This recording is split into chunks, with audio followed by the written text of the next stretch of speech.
the formulation of this one is parang hindi siya pang chewable. Fresh, kahit na close up. Price niya is nasa 300 pesos. Nakaka-good vibes. Nakaka-good vibes. Pambansang tinipid, Sir Lawrence ang galing.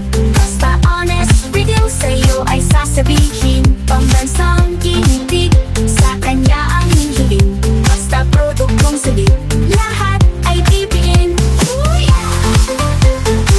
Hi mga kamukha, tayo po'y nagbabalik. Ako po si Sir Lawrence, ang inyong pambansang human guinea pig. Heart, heart!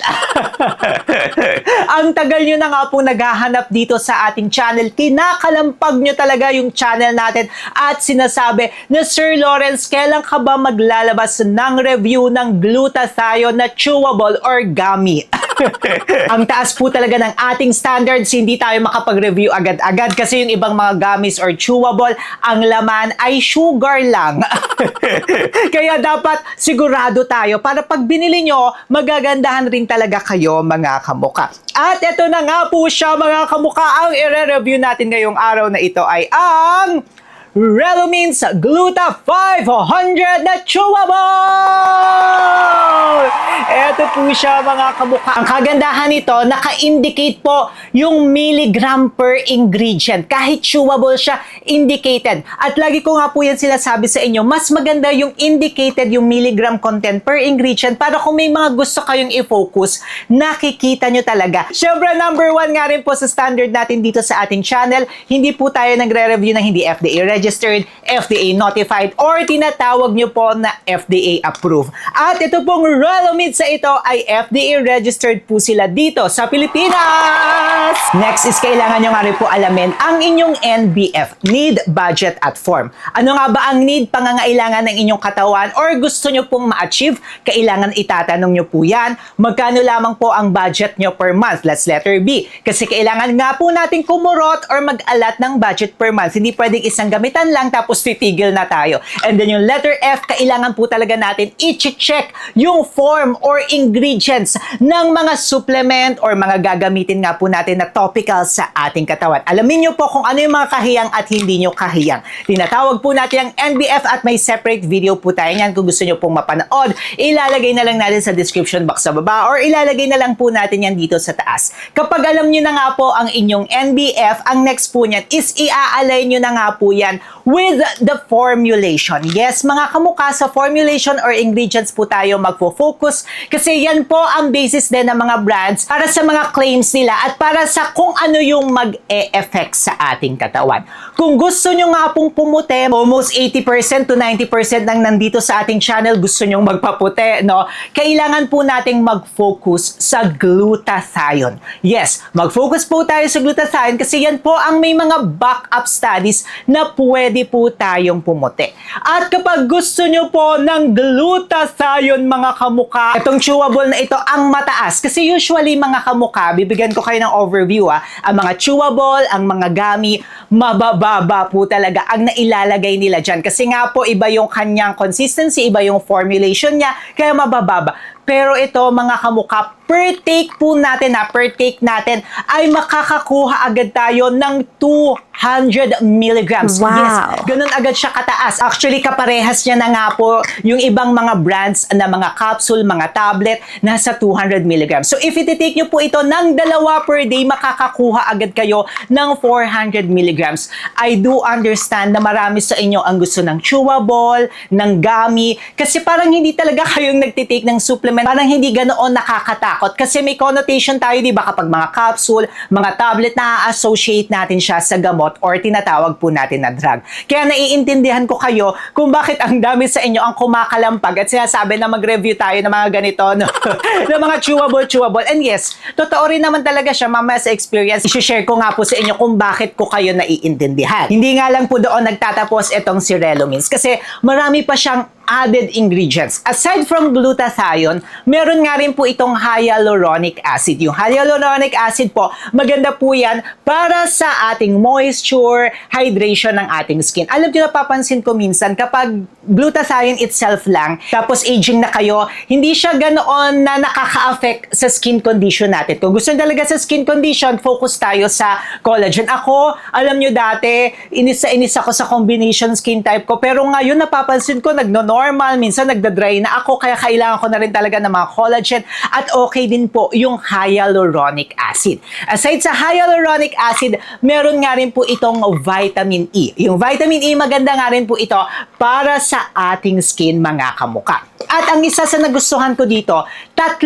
yung forms ng vitamin C niya. Yes, mga kamuka, 3 forms of vitamin C. At kapag matagal na nga po kayo dito sa ating channel, alam nyo po, ang vitamin C, 2 po ang purpose niyan. Una, para sa ating immune system, and pangalawa, nagsaserve po siya as booster. Meron nga po itong vitamin C, rosehip, at saka grapeseed extract. At alam nyo dito sa ating channel, mga kamuka, nagtitake talaga ako ng separate na grapeseed extract. Ayan, kung bakit ayaw ko ng vitamin C, may separate video tayo niyan. Nagtitake rin na talaga ako nito per day. Ito, bago na naman ito, mga kamuka. Ito talaga yung pinaka nagustuhan ko. Meron po tayo review niyan kung gusto nyo nga rin po mapanood.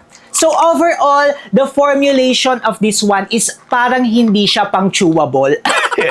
Parang hindi siya pang gummy. Mako-compare na talaga natin yung formulation niya sa mga capsule, mga tablet, mga tinitake natin na mga oral supplement, at masasabi ko na isa ito sa magaganda ang formulation para sa chewable, ha. Kasi iba nga po yung process nila, and usually hindi nagiging ganoon kaganda yung formulation. Pero with this one, isa talaga to sa mga magaganda formulation itself. Okay. Experience time!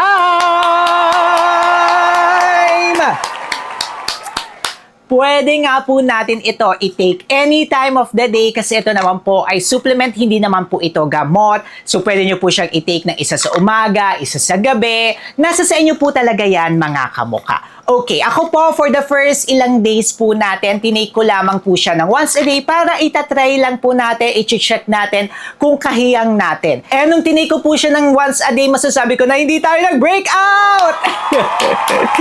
Kasi yan talaga yung una kong kinakatakot. Kahit matagal na po akong nagtitake ng mga supplement, alam nyo yan, very honest tayo dito sa ating channel. Kapag tayo nga po ay nagbe-breakout, sasabihin ko po sa inyo. Para naman sa sakit ng tiyan, kasi 3 forms nga po ang vitamin C nito.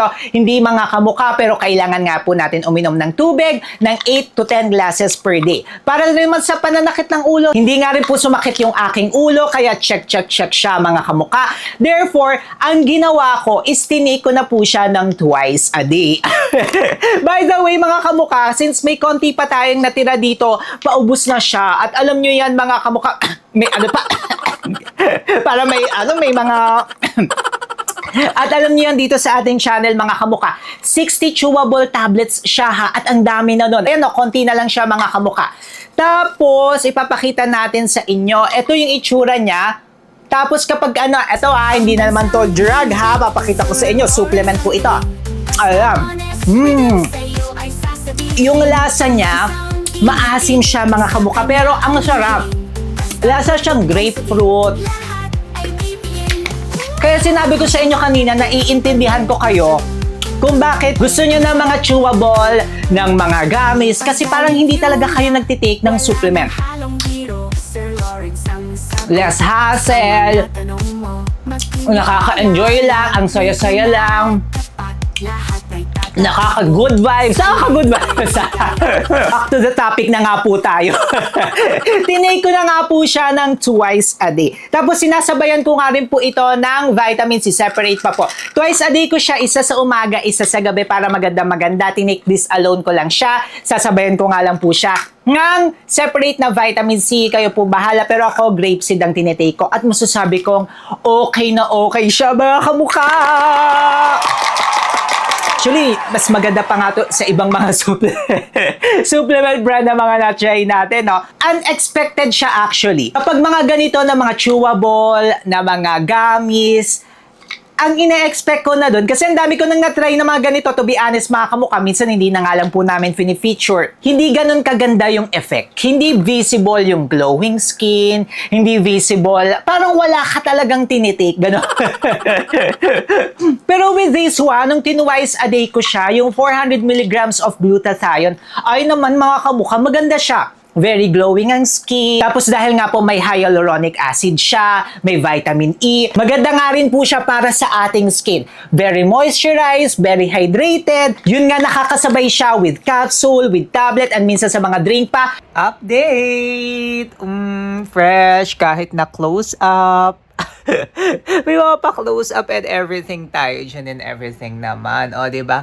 Okay na okay siya. Wala tayong pimples. Hindi tayo tinambuan ng pimples. Thank you po. And we are doing great. Ayan, fresh and also glowing ang ating skin.